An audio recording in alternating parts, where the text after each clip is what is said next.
Well,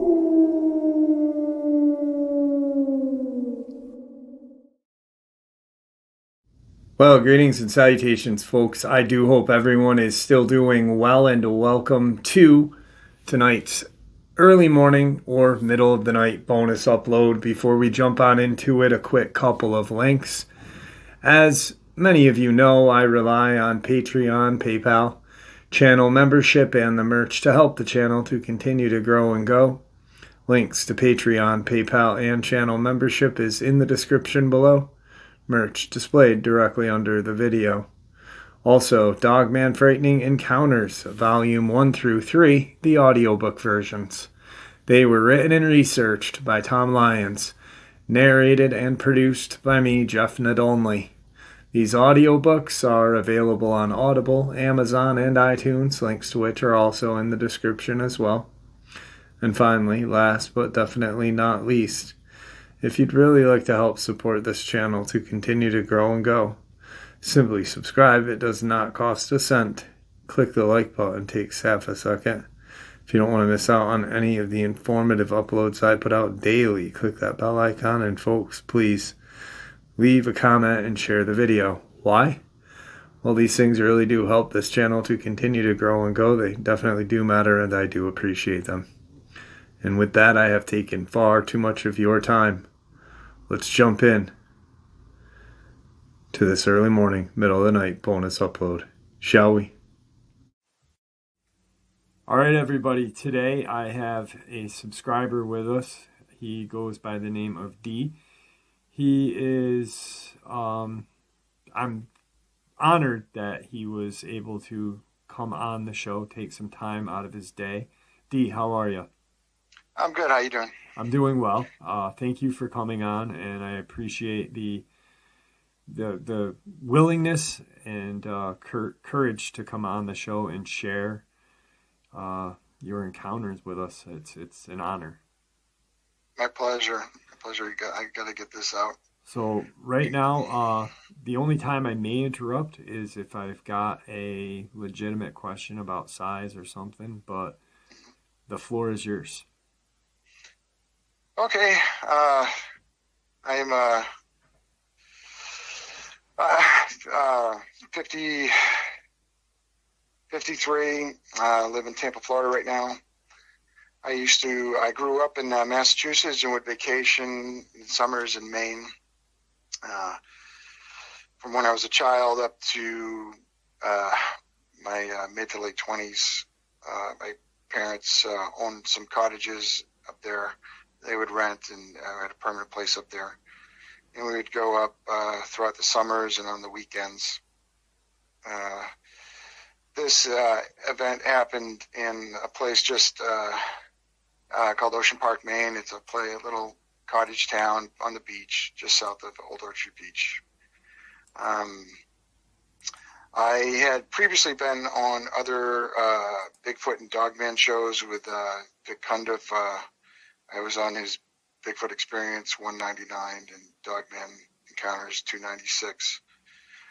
And those experiences all happened in this little town from the time I was 11 until my mid-20s. I had explained most of them to Vic, but they happened so infrequently that I had kind of shut them out of memory. And as my kids got older, I started having kids of their own and would go out camping and whatnot. I felt the need that I had to at least warn them. And so I've told them about it. They don't quite know how to grasp it because I'm not, I'm just a regular dad, and never was into squatching and Bigfooting and all that stuff. So they at least know that I believe these things are out there, and I just want them to be careful, which is half the battle. But then I realized that there's so many other people out there who are in harm's way and don't even know it. So in the Dogman encounter I had in '94, I was being stalked by a juvenile dog man, and had run into it with a larger Dogman. I don't know if it was a female or a male, but it was 10 feet tall. Wow. And it had the juvenile that I saw I was walking the tracks from Old Orchard into this town, and the last house before I hit my town, where there's nothing but brush, in the backyard, there was a being 5 to 6 feet in the air, full moon. I could see a silhouette, arms, legs, and head, making itself through the brush to meet me as I was going to head over the tracks. And my first thought was that this is some crazy person, because all they had to do was go down the driveway to go down the street. And here it is trying to meet me at an angle through some of the thickest brush, and it was tearing it up pretty well to meet me there if I kept going. So I ended up going around, walking the streets and coming down almost to my house. And at the end of the street, there was all a bunch of brush. There's a little park there, called Guild Park. It's a little triangle of woods. And my friend's house is right behind it. I heard a growl again. This thing, the large one, the 9-10 footer, stuck its head out 9-10 feet in the air. I didn't know what it was. I thought it was a dog up in a tree. Started walking toward it. Like, hey, buddy, you okay? I'm trying to figure out how this dog got up in a tree. Thinking out, and it cocked its head and was like, what's this? Like dogs do. Like, what? And started looking around, cocked its head back, looking around behind me and stuff. I don't know if the cottages, everybody in this town, they go to bed. They're all families that rent. And so they go to bed at like 9 o'clock when it gets dark. And there were some lights on. I don't know if people were looking out the window when they heard me, because if you walk down the streets, my father would always get on my case with my friends when we have a group of teenagers or 20-year-olds who were out, run down to the beach, and then we're real loud walking down the streets. People would complain because we'd wake up their children. So me having this interaction with this being, I don't know if someone was looking out the window and it saw them or what, but it ended up turning to its left, my right, and snarling. It was the only aggressive thing that happened, snarling at something back in the woods. I'm assuming it was this juvenile, because it was a smaller being. And then it went back, and then I went up around the woods and then went home. Well, shortly, I had forgotten about this, but shortly thereafter, I went to go visit my cousin's place. He has a place on the beach up in Camp Ellis, and this little town which is just south of us in Ocean Park. And I remember walking down Temple where I lived and taking, where was I? Going down taking a right at Royal Ave, and then taking a left on Randall, and right on Royal Ave, there's this little set of pine trees and bushes. Sometimes the cottages at the end of the street would have a bunch of pine trees, maybe 20 to 40 feet of pine tree and bushes in between the house and the street.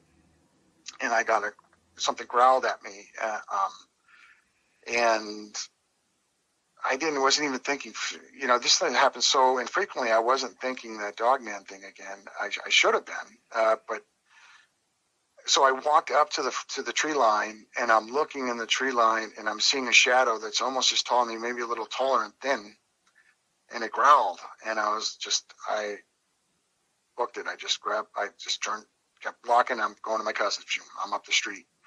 And like I said, this is a cottage town, and there's a lot of people there. And people are in bed by now, because I would go up when it got dark, 9-10 o'clock, hang out, have a couple beers with my cousin, friends, and then come home, walking home 1-2 o'clock in the morning. So I leave there. I go down Route 9 to Randall again. I'm coming back the same way I came, and stupid me, I've had a few beers, not too many, but I'm not even thinking, I'm approaching the woods where this thing growled at me again. This, like, these whole Bigfoot and Dogman things happen so infrequently. Like, I didn't expect it to happen again. It's like I'll see him, and then I won't see him for years, Yeah. And stupid me, I'm walking down the street, and I I start approaching Royal, and I hear a growl again, and I'm looking at the ground, and as I'm walking, and I look to my right, and this dog had come out from the wood line and just sat there with the houses on the right-hand side. I'm walking on the left by the sidewalk. Well, we're in the street. And it's sitting there, and it's really thin. It's probably like 5 to 6 feet tall sitting. And I was looking up online these dog-wolf hybrids with really long hair, and it was like that. The Dogman I saw prior to that, the 9-10-footer, was like a wolf dog hybrid, but really big. The head was huge. Had the hump on the back. I could see the top of the shoulders. Did you Very see muscular. an eye shine on that one, on the 9 to 10 footer when you saw it? Yeah. When I saw that one, it was so big. It was like muscular. Okay. Maybe the shoulder maybe 4 feet. Wow. I mean, this thing was giant. Like, it was buff. This dog, I don't know if it was like a year old or 2 year. I don't know. But at first I thought it was just a really big, skinny dog, and it was sitting on its hindquarters. But its paws were right close to its thighs, but its paws were weird.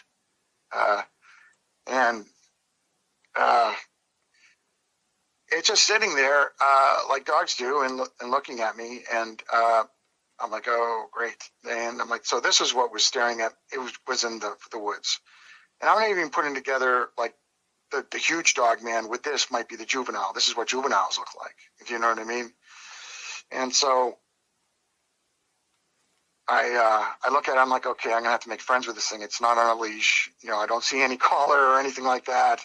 And, you know, and I used to do that with dogs in the area because we had a lot of renters who'd bring their dogs up, and you know, you put your hand out to them, and you know, hey, you know, if it was a good dog, most of them are domesticated, so they were good, and they'd wag their tail and you pet them.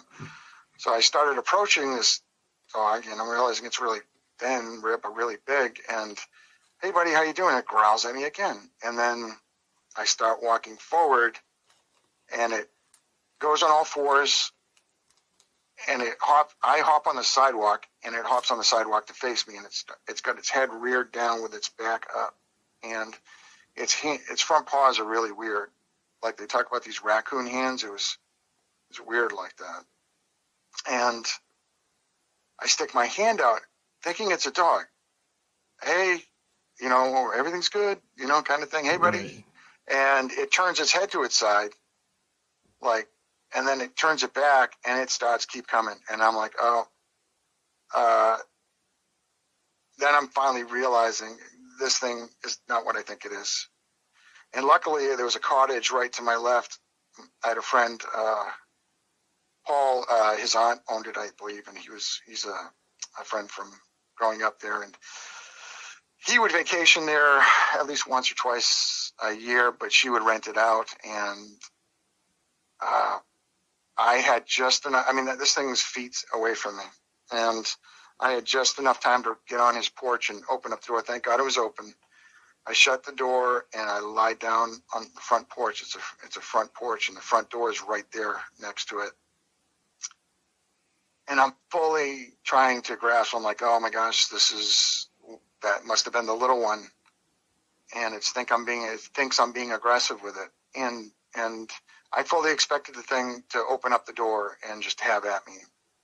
I didn't want to pound at the door yet, because I didn't know if Paul was there.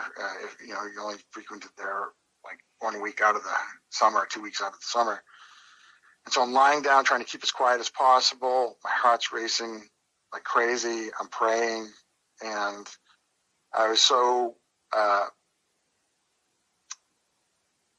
scared I passed out. I literally passed out, and thankfully it didn't. It ran off. Must have run off. And at 6 a.m., whoever was renting came down, and the guy, the wife had got her husband out there, and he grabbed me, and he's like, "Hey, what are you doing here?" And I'm like, "I'm sorry, this is my friend Paul's place. You're renting here. I apologize." So it was some dog chasing me, and I was going to tell him what some werewolf chasing me or anything like that. Right. And he's like, "No, get out of here!" And I'm like, "Oh, thank God you didn't call the cops. I would have gotten in big trouble and everything." But I lived right down the street, so I was able to run home. Anyway, so so that was that experience. And when we would walk at night, generally it was a group of us. We'd have friends, and we'd never try to walk alone, because the place, we always, it was creepy. People didn't want to walk by Guild Park alone. You could hear stuff in the woods walking around in Guild Park, and that's where I ran into a Bigfoot with my friends, and more than one occasion there. And so I've been praying to God to try to remember these things. I totally put this event out of my mind. It's hard to explain, but when you have these experiences and you try to tell people about them, especially your family and others, and they just tell you, "Look, you can't tell anybody you've seen these things. They'll think you're crazy. I'm not sure if I believe you," even though they're family members who know you wouldn't lie to them about this kind of thing. And so for me, I learned to just, okay, I'm not going to go in the woods at night. I'm not going to walk alone in the woods at night, but I'm going to get this out of my mind. And it's my coping mechanism, I guess. So I was just trying to remember that. And then there was one other Bigfoot experience where we went down West Grand, Route 9 to Old Orchard, and we actually got right to Old Orchard with a bunch of my friends. I think there's a mini golf on the left-hand side there now. And there's a restaurant that used to be there. My friend used to work in. And my friend looks over, and I'm like, "What's going on?" And he's like, "There's a Bigfoot in their dumpster." And this is Old Orchard Beach. Nothing but people walking up and down the side. You wouldn't believe it. And I was like, "What?" And this is not a Bigfoot guy. None of us were Bigfoot guys. We were just kind of like, "What?" And I looked over, and his brother and his friends were like, "Ah, you're crazy." And I'm like, "What, dude?"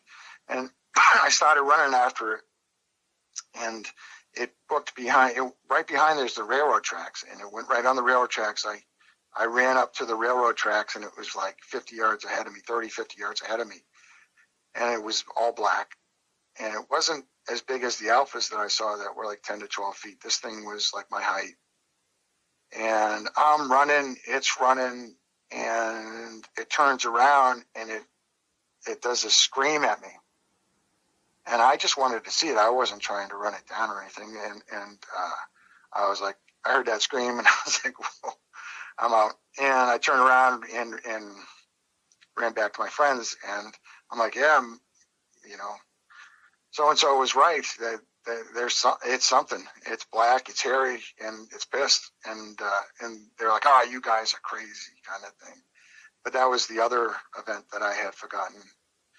So, yeah, they're up there. If you've been in that area, you probably think I'm a liar. But,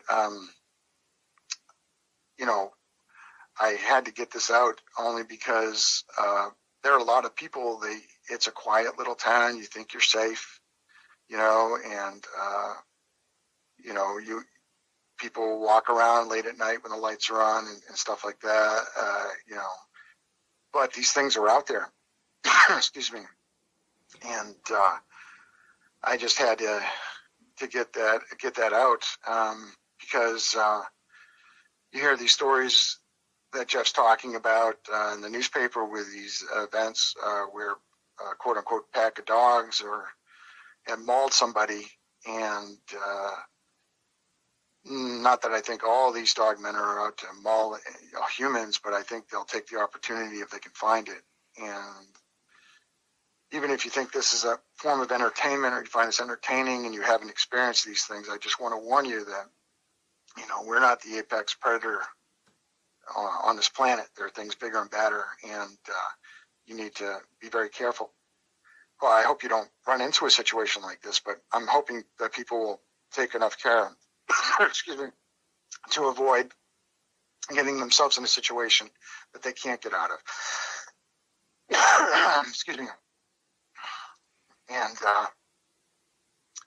yeah, when I ran into this juvenile, the only thing I can fathom is that these beings are all about being an alpha predator, and if they feel challenged in any way, they have to address it. You hear stories where people take a pot shot at them, and then they drive home, and then the things in their backyard tearing their dogs to pieces because it feels like you went to its home and disrupted its life, and it's going to come find you. Well, I think they also have the attitude that the alpha reigns and you need to be tough, the survival of the fittest kind of thing. And if they feel challenged at all, they're more than happy to pick a fight. I think that's kind of what this juvenile did. I think it was confused because I was trying to be friendly and sticking my hand out, telling me, thinking it's a really tall, thin dog, and then realizing it's got hands, like raccoon hands. And like, oh crap, this was the one that was tracking me the other day and had led the 9-10 footer to me. And maybe he wasn't satisfied with the way the 9-10 footer dealt with it by just leaving me alone, and thought, well, I'm going to address this guy, and if he addresses me back, the game's on. That's the way I felt. I mean, it sounds weird, but I honestly think this is the way these things operate. I think they're very, very animalistic, but they're very, very smart. They're not quite human, not quite dog, but they're very territorial. And, I think it took it as me retreating and hiding as sufficient, like, okay, I'm still the badass. I'm going to leave him alone kind of thing. Right. But that was it. So. Well, I appreciate you taking, the time, like I said. Just one couple quick questions on when you were face to face with it, and you had your hand down, like, to coax it over to, say, hey, I'm friends with you. It was dark out, obviously. Now, people say they see a amber color or a red color. Were you able to see an eye, or was it just black? It wasn't reflecting. Visually? It wasn't reflecting light. Okay. I didn't have a flashlight on it or anything like that. Right.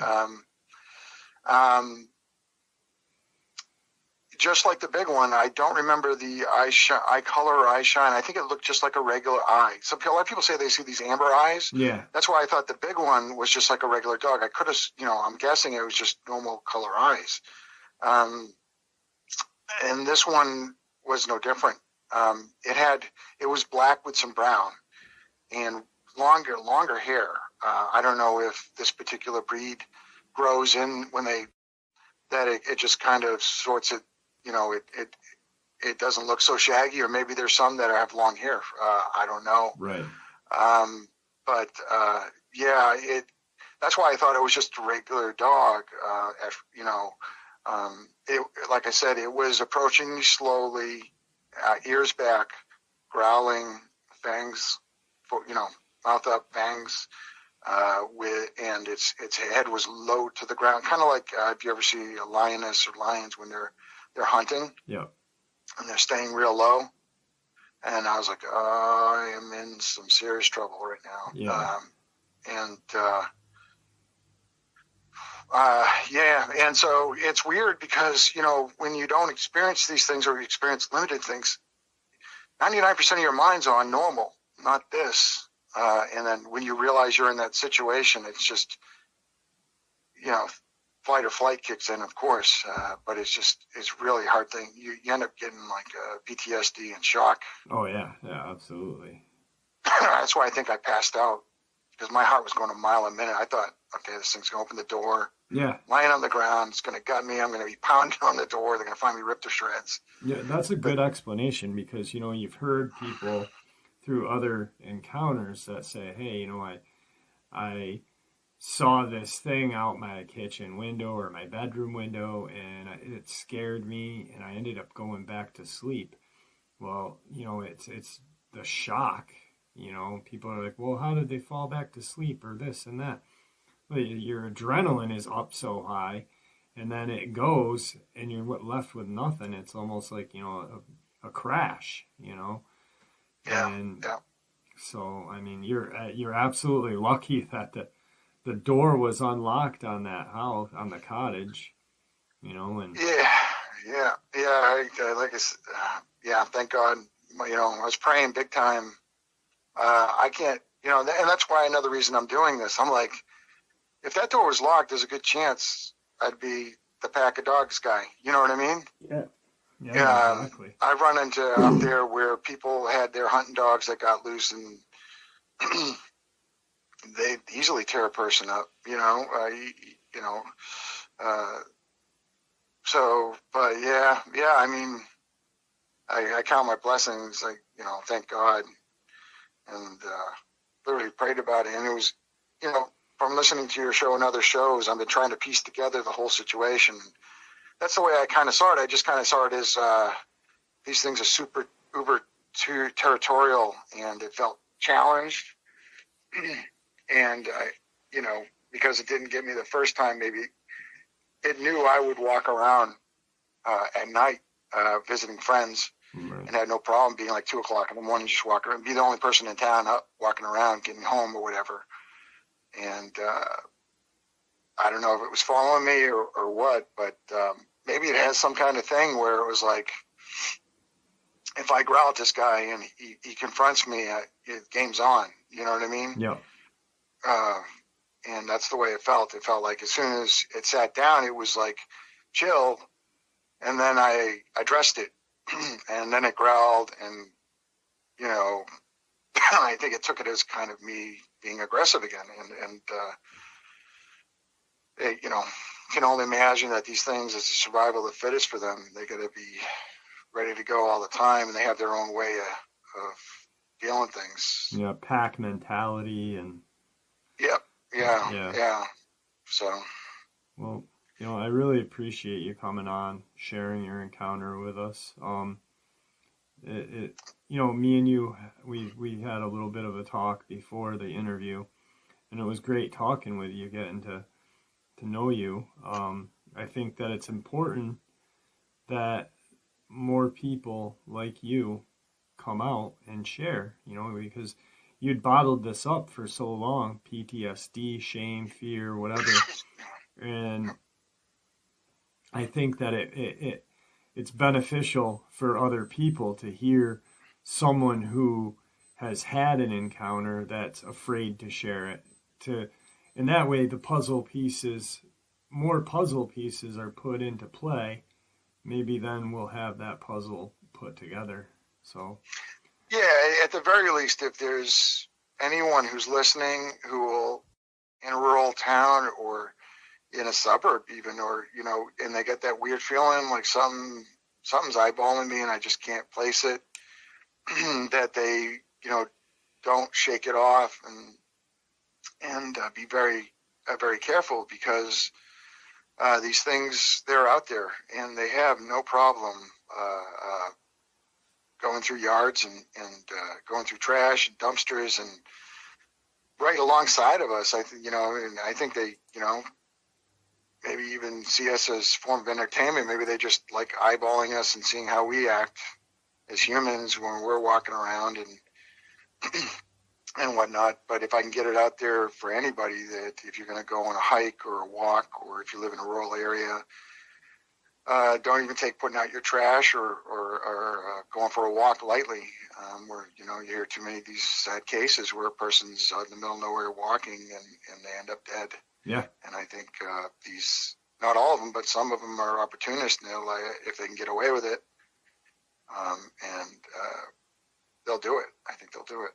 Yeah, right now we're dealing with. I 100% believe that what happened in Texas was an opportunistic kill, and it's a shame that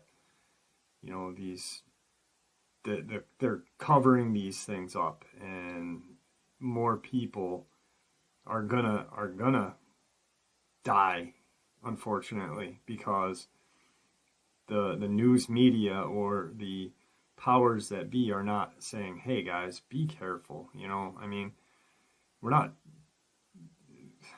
we can accept that there's bear, we can accept that there's wolves, we can accept there's, eventually we are going to accept that, hey, there is something else out there. There's some sort of land shark, and it's got hair, and so it's just, I don't know. But yeah, it's real nice to talk to you, and I appreciate you coming on. I really do. I do appreciate talking to you too. Thanks a lot, Jeff. All right. Is there anything that you'd like to say to anybody after we, or to everybody, kind of to end the upload? Yeah. Just if you're in that area, don't. If you're a researcher, don't. Please, just don't. I'm telling you, these things, the ones I saw, the alpha Bigfoot and this alpha Dogman, they're not playing around. Most definitely. All right. All right. All right. It was Thank great you, Jeff. talking to you. Thank you, D. Thank you. And there you have it, folks. I hope you all enjoyed this early morning, middle of the night bonus as much as I enjoyed sharing it with you. I'd really like to thank you all for supporting the channel. It is, after all, your support that helps this channel to continue to grow and go, and what gives us all a place and a chance to share our experiences and theories judgment-free. Everyone is simply treated with the respect that we deserve. Please stay safe, happy, healthy, and ever vigilant, keeping an eye on our children, pets, family, and our friends. These creatures are real. These events have happened. Share this information with those you love and care about, and it may just help save their lives someday. Until next time, never stop asking questions, never stop searching for the truth, and God bless you all.